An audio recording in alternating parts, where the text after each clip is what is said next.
We welcome you to Miles Chapel Baptist Church, located at 3911 Dickey Mill Road in Mebane, North Carolina, where the pastor is Pastor Scotty Terrain, preaching a powerful message that will definitely bless your heart and soul. The church vision is impacting, transforming, and empowering people's lives for victorious living. Yes, this church designed for you and mine, where the pastor is Pastor Scotty Terrain, preaching a powerful message every Sunday morning. Yes, the church location is 3911 Dickey Mill Road in Mebane, North Carolina. The telephone number for prayer, information, or directions is 578-1450. Make sure you come out to this awesome church where the pastor is Pastor Scotty Terrain of Miles Chapel Baptist Church, located again at 3911 Dickey Mill Road in Mebane, North Carolina. Now get ready for a heavy word of God from Pastor Scotty Terrain. Get ready for the word. It's to the Babylonians. That's right. Okay? And so all of these trumped up wannabes, self-created prophets are telling the people what they want to hear. That's right. That's right. Don't worry about it. We won't be here long. Get yourself together. We getting ready to roll out. We ain't going to stay here. And they're telling the people what they want to hear, thinking they are encouraging the people. But you can't encourage the people at the expense of the truth. That's right. That's right. If I really love you, if I'm really trying to help you, I got to tell you the truth. That's right. And I don't know if you really want to admit it or not, but sometimes the truth hurts. That's right. That's right. That's right. So Jeremiah is standing, and Jeremiah said, no, it ain't going to roll like that. Yeah. Jeremiah says, matter of fact, you go ahead and build some houses. Go ahead and get their daughters to marry your sons, and get your sons to marry their daughters, and go ahead and plant stuff. And when you start looking at what he has told the people, what he's basically saying is, we're going to be here for a minute. That's right. That's right. God is going to come get us, but we're going to be here for a minute. When we're in the construction zone, we really don't want to hear we got to stay here. Yeah. We want the God of deliverance to show up and show out. But sometimes he's the God of process. Yeah. Yeah. Yeah. Somebody in here is in a process right now. You can't get to where you're trying to get to with all your might. You can't talk to the right person. You can't pull it together because God has you in a process. Great. And until the process is complete, you can't walk out. So it's to Jeremiah that the word of the Lord comes, and he instructs him to go to the potter's house, the construction zone. Yeah. In the potter's house, the potter is always busy making and remaking all right. Vessels to his pleasure. You missed a good place to give him praise right there, because some of us know we messed up and he remade us. Yeah, yeah. Some of us know that he's not a God of a second chance, but he's a God of another chance, because our second chance was gone many chances ago. That's right. Great. So Jeremiah arrives down and sees the potter in action. And 18:3 says, then I went to the potter's house, and there he was making something at the wheel. First point is, the conditions are controlled by the potter. All right. You've got to recognize that when you're in the construction zone, there are times when it seems like life simply has you going in circles. Yeah. Y'all remember? You got me going in circles. Where we at? Y'all know what I'm talking about now. You can't seem to move forward, and going back is not an option. You're on the potter's wheel. Yeah. And that's a good thing, because we don't have to create ourselves. We don't have to do it ourselves. We just have to hang on. Sometimes you just got to give him a hang on praise. Yeah. I don't know what's going on. I can't see my way through this, and it seems like folk have left me, but I'm going to praise you because I'm hanging on. Okay. That's right. How many of us here this morning have been in the construction zone and wanted to quit? Thought we would die right there in the middle of the process, whether it was construction on you, maybe it was construction in a relationship, construction on a job, but he has had us in a construction zone. Come on, preach. In order for God to build us, sometimes he has to crush us. Sometimes he has to break us down. Sometimes we don't want to listen. Sometimes we don't. Y'all, come on, can we just be real in here? We don't pray like we supposed to pray until stuff hit the fan. Preach. Money in the bank, bills paid, children acting halfway right. Sometimes our prayer life gets a little lax. But oh, let it turn the corner and we get the diagnosis, or we look at the x-ray and we see the spot, or things aren't going well in our relationships. We begin to lay before. We go to bed praying. We get up praying. And David said it this way: it was good that I was afflicted because I learned your statutes. He understands that sometimes he has to put pressure on us. He has to push us. He has to pull us in order to get us to where he wants us to be. That's right. That's right. It is the beginning of the process that helps to shape and to mold us into what we are to become. It is the wheel that the potter, God, our creator, begins. It is on this wheel he begins to push us and pull us and to stretch us and to shape us. Somebody here this morning, you're being stretched. You don't know how you're going to pull it off, but God is stretching you, because although you can't see your way, you're at peace because God is stretching you. You're relying on him to get it done because you know in your strength you can't make it happen. He's stretching us as he desires. You really want to hear the laughter of God? Tell him your plans. Yeah. Tell him your plans. Come on, preach. You have to understand that it is not about us, but this is about God. God is going to use us that he be glorified. We'll get the victory if he gets the glory. Yeah. But first, we got to give him the glory. You don't wait to come out and win the battle to give him glory, but you've got to be giving him glory even as you go into the battle. You've got to thank him for what it is you expect him to do, what it is you need him to do. You got to look down the road and say, Lord, I know you're going to show up right there, so I'm going to praise you right here.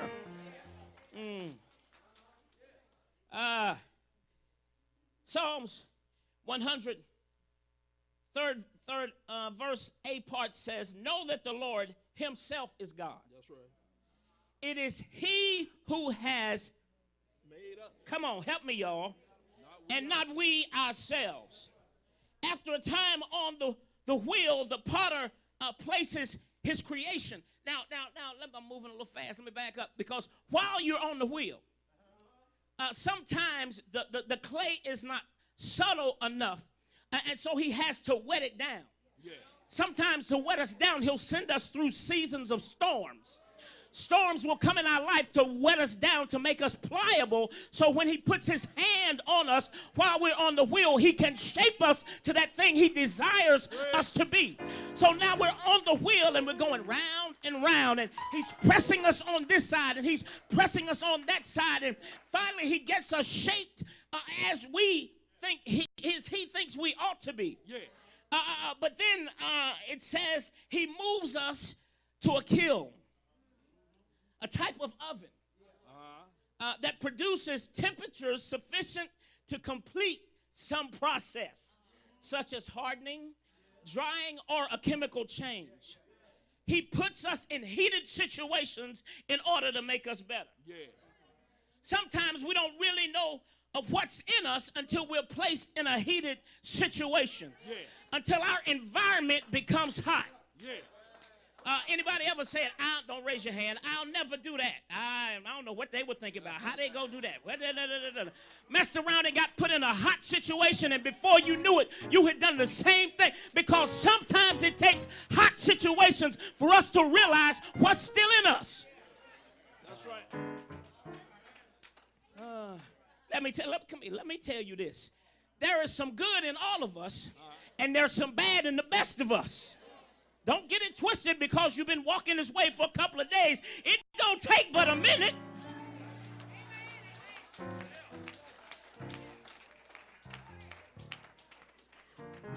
I must be talking about me. I'm sorry. Woo! He places us in heated situations. And as we are molded and hardened through this. Now the process becomes to a glaze. We now move out of this hot situation to receive a covering. When you've been through hell and hot water and God has shown up and delivered you, you can walk through the doors. You ain't got to say nothing to nobody, and they can look at you and see something on you. You ain't got to come in talking about, I'm saved, I know I'm saved, praise the Lord. When you've had a real experience, you ain't got to even walk around talking about it. You just walk because people see it on you. The anointing rests on you. And there's a glow about you when you spend time with the Lord and he has come to where you are. Because, see, we make it all cute like we came to the Lord and we found the Lord on the altar by the communion table and we had the covering and the communion was there and angels were singing. No, maybe that's your story. That ain't my story. Wasn't nowhere near church. Didn't have church on my mind, but he came where I was. See, and I don't know what your story is, but wherever you were, if you here now, he came where you were. Woo! Oh. Now there's a shine. We can see the result of the potter placing his hand on your life. Yeah. Now, I don't know about you, but I'm excited when I can look at God's people and see the evidence of him spending time placing his hand on our lives. Come on. It's his choice. He could ball up the clay and throw it away, but he chooses to continually work with it, to shape it, and to mold it, to make it be what he wants it to be. He got the glaze. What they call it? Soul glow. But then he places the creation back into the oven. Hold up. I just came out of here. I just came through this season. I just dealt with this problem. I'm back in an oven. But get this now. Here the process changes because now the temperature is raised approximately 300 degrees per hour until it reaches 2,500 degrees. This is a new kind of hot. Not only is it a new kind of hot, but it is a elongated process now. All right. This ain't put you in, you get hot, you harden, you strengthen and pull you out. But now you got to walk through some things. Now ain't no need of us standing there praying, Lord, come get me out. Lord, come get me out, because we got to walk through the process. We have to walk through this heated time. That may be for you the stressful situation at work. Maybe it's the strained relationship, or maybe it's even the chronic illness, but God will use it to develop you into what he's called you to be. Come on, don't miss it. Don't, whatever it is you're going through, God is using it to shape you, to get you to where he wants you to be. Yeah. Come on. You got to understand that he has a plan. 29:11 talks about he has a plan for us. A plan to prosper us, to give us hope, to reach an expected. He expects us to make it because he has equipped us to make it. All right. Come on, look at your neighbor and tell your neighbor, please be patient with me. God's not through with me yet. I'm under construction. He's working on me. He's working on me. Come on now. So you got to understand that the potter controls the situation. But secondly, clay sometimes has imperfections. Clay sometimes have imperfections. That's right. In this shaping and this molding process, there are often times when imperfections are brought to the surface. Come on, let's be real. That stuff you're dealing with that's below the surface, that if you don't get in a hot situation, it never comes to the top.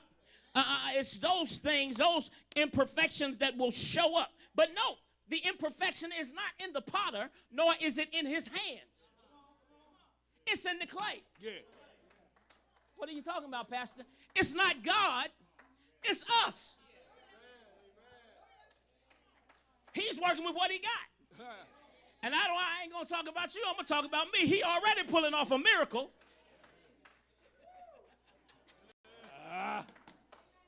So it's in this shaping and molding process that we are stretched beyond our wildest dreams. Yes, sir. I mean, come on, think about it. Think about how you've been able to accomplish some things that you never even thought possible. You've been able to go places that you never even thought possible. God has blessed you beyond your wildest imagination. That's because he's stretching you that he be glorified. Yeah. Then our stretching, there are some things that will come to the surface that must come out in order for us to be the best product that we can be.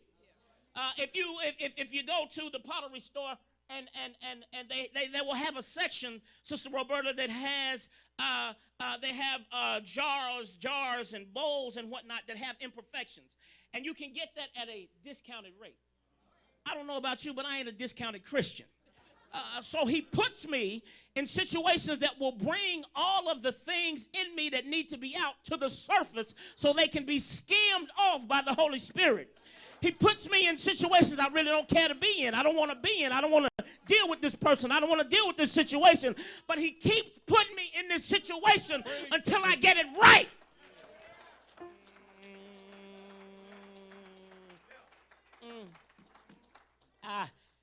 There's some things in you that will keep you from being the best you can be.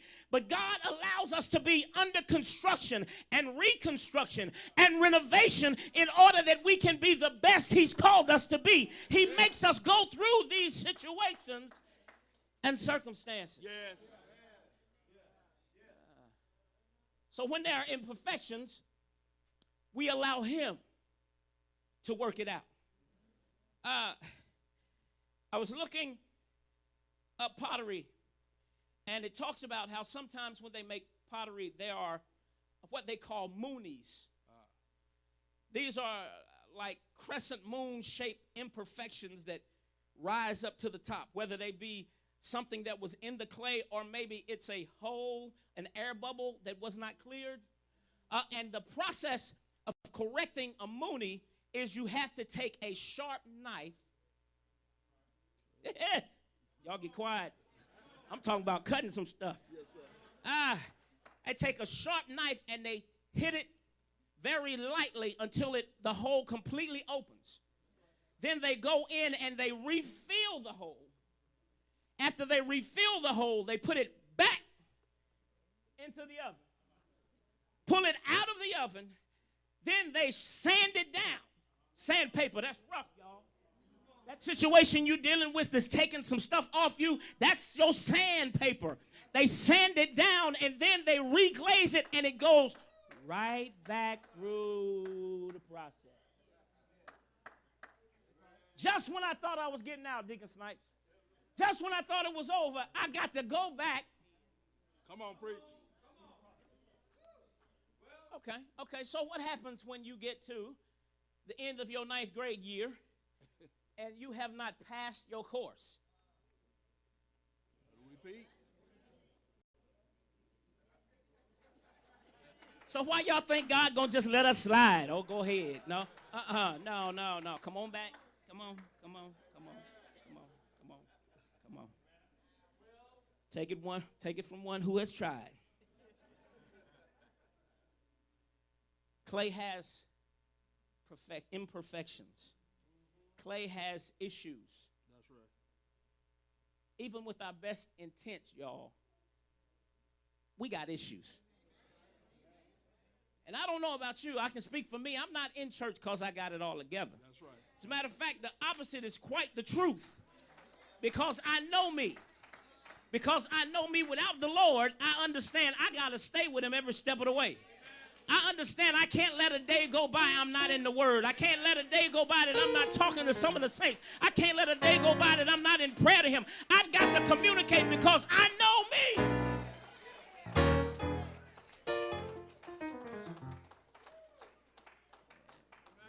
While While y'all amen and clapping, I'm just going to take it that y'all know you. Yes, sir. Yes, sir. We all in this together. That's right. Yeah, even on our best day. Yeah. When we think we got it together. Yeah. And we holding it down. Let the wrong person cross our path.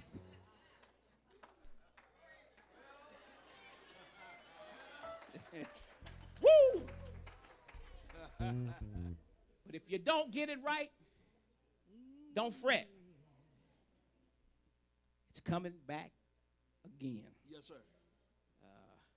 Clay has imperfections, but thirdly, we getting ready to go to the house. The part that really blessed me,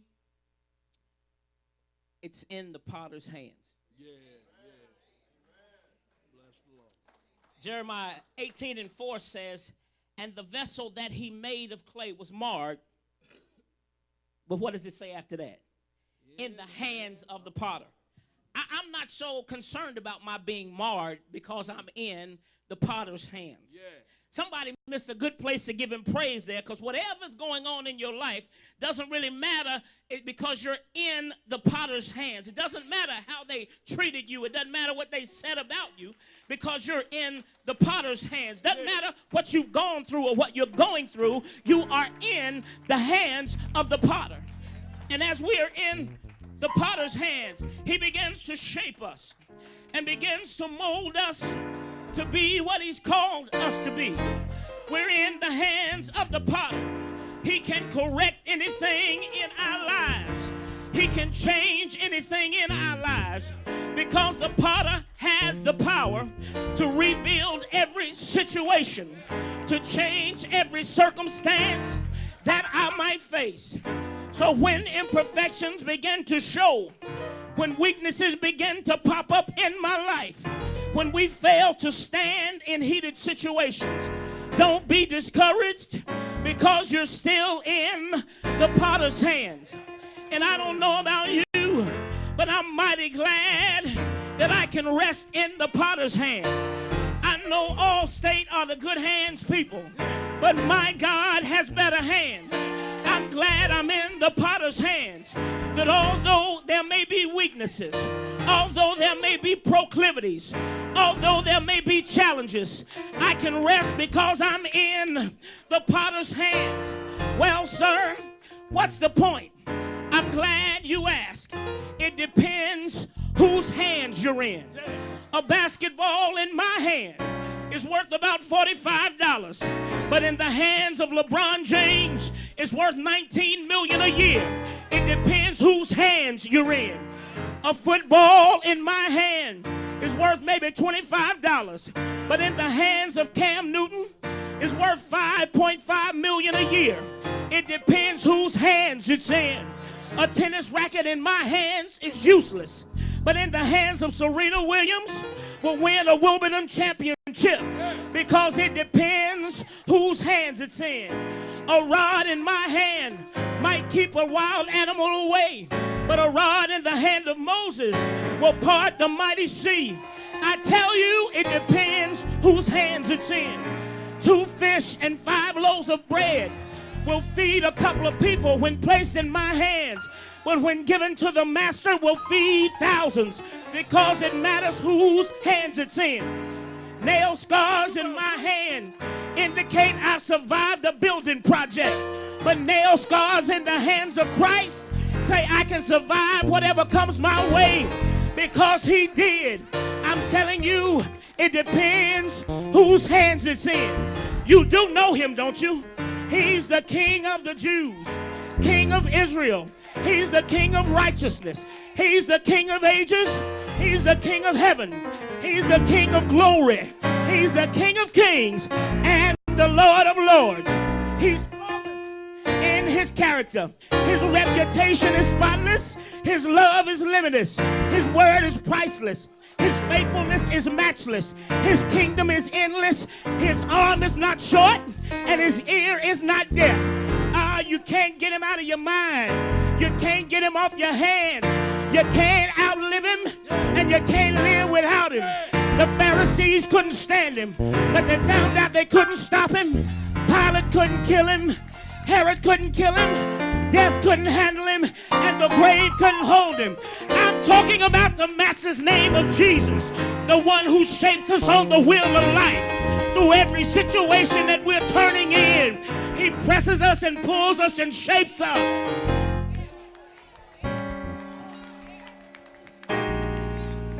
To be the best that we can be.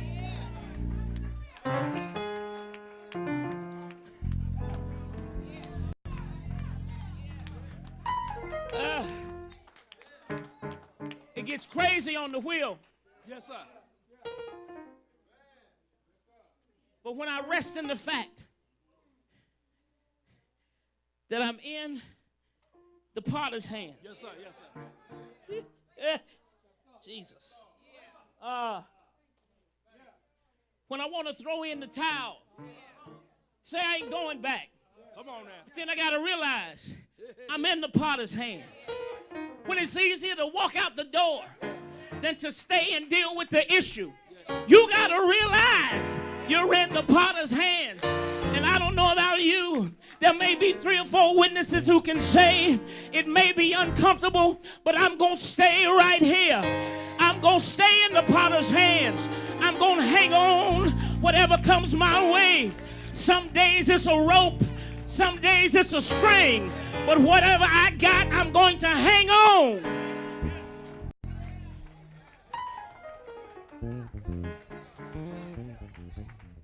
Yes, sir. We're living in the construction zone. Yeah. Daily. Shaping and he's molding, he's cutting, he's pulling, he's pressing. And it's not about us. That's right. But it's that the kingdom would be glorified. That's right. So don't be too hard on your spouse. They're under construction. Don't be too hard on your children. Hold the discipline line, but understand we all under construction.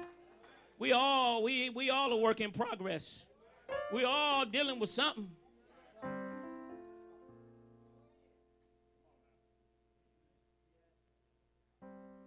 Supervisor come in looking crazy. Just know. You're under construction. Matter of fact, you may be the tool that God is using to shape and to mold. See, don't get it twisted. Don't get it. There's something. God Almighty. There are some places that have not closed down. Some businesses who are open right now simply because you are in there. You're the only thing holding the doors open. You can't get up with an attitude every morning, sucking your teeth, talking about, I got to go in here.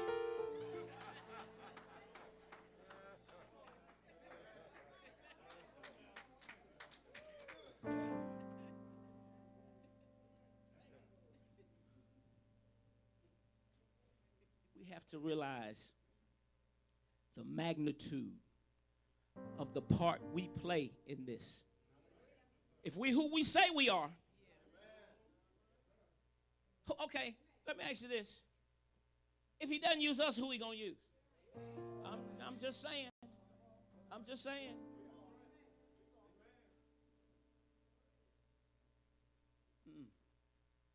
We're under construction. Not perfect.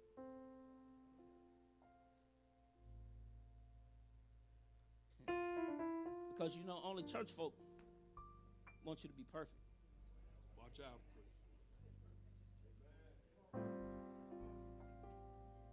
But promotion in the kingdom is based on progress. And so some days you just got to praise him because you ain't as bad as you were yesterday. Yeah.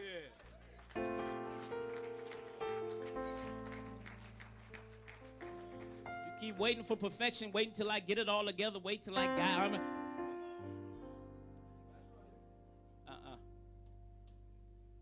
Day you got to look back. I ain't as bad as I was yesterday. So I'm going to give him praise. Sometimes you got to praise your way out of stuff. Okay, yesterday you may have drunk a fifth. Today you drunk a shot. I don't care. Praise him anyhow. See, I lost him. I lost him, Sister Roberta. I lost him. So I'm going to come get you. I'm going to come get you. Because praise has nothing to do with salvation. The Bible says, let everything that have breath. Don't get into it. Don't go religious on me. Stay with me. It's somebody that's going to have to praise and shout their way out of some stuff. They may not look like us. They may not smell like us. They got stuff going on. And when they show up through them doors, we can't be acting like, oh, Lord, here they come. And they sit down beside us and we start sliding over. No, you need to get near them.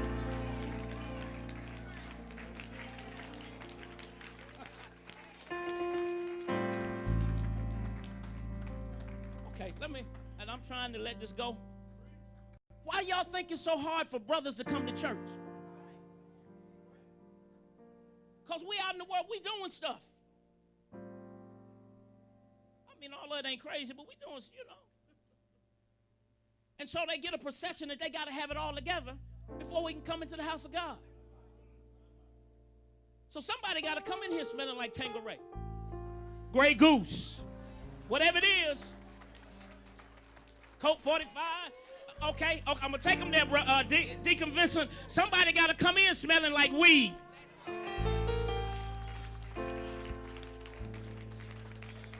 Because they don't know how to get out, y'all.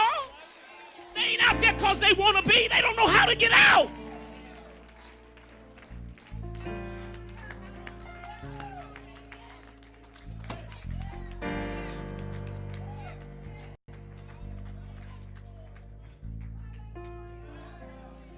They don't want to be where they are.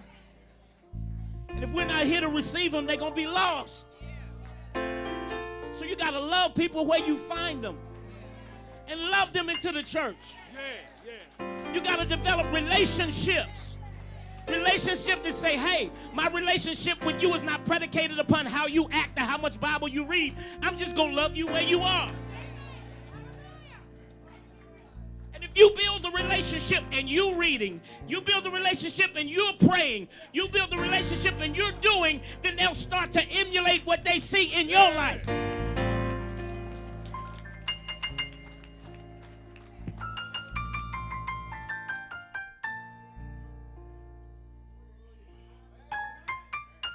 Sold a bill of goods. Early centuries of the church. If you look at pictures, how artists painted angels and those in the church as feminine and soft. Maybe you didn't see the artwork, okay? You seen church fans. You seen it. You seen it. And so we catch problems trying to bring brothers into the house of God because they feel like they got to be soft or they got to be sissy. But I need y'all to understand that some of the strongest men you'll ever run across are in the house of God. That's right. And I don't care how long they've been in the house of God, nobody has the right to stand in judgment of you. So I don't care what it is you do, what it is you wear, where you come from. You're under construction. When you come to the realization, because see, I think part of the problem is we forget we're under construction and we're looking at everybody else. When we really understand that we too are under construction even now, yes, sir. Yes, sir. You'll have a little mercy. You'll extend a little grace.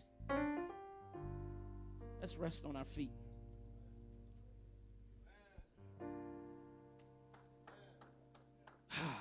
Living in the construction zone. It means living in the construction zone means that we're constantly being honed. We're constantly being shaped. We're constantly being molded. Every day. Every day. Somebody said,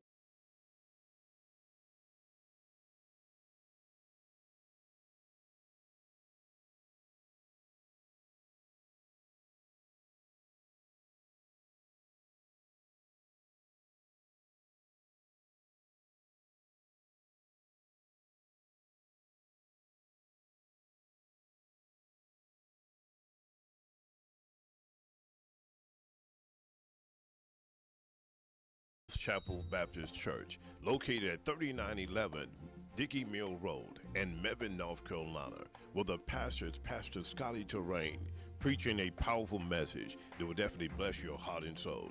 The church vision is impacting, transforming, and empowering people's lives for victorious living.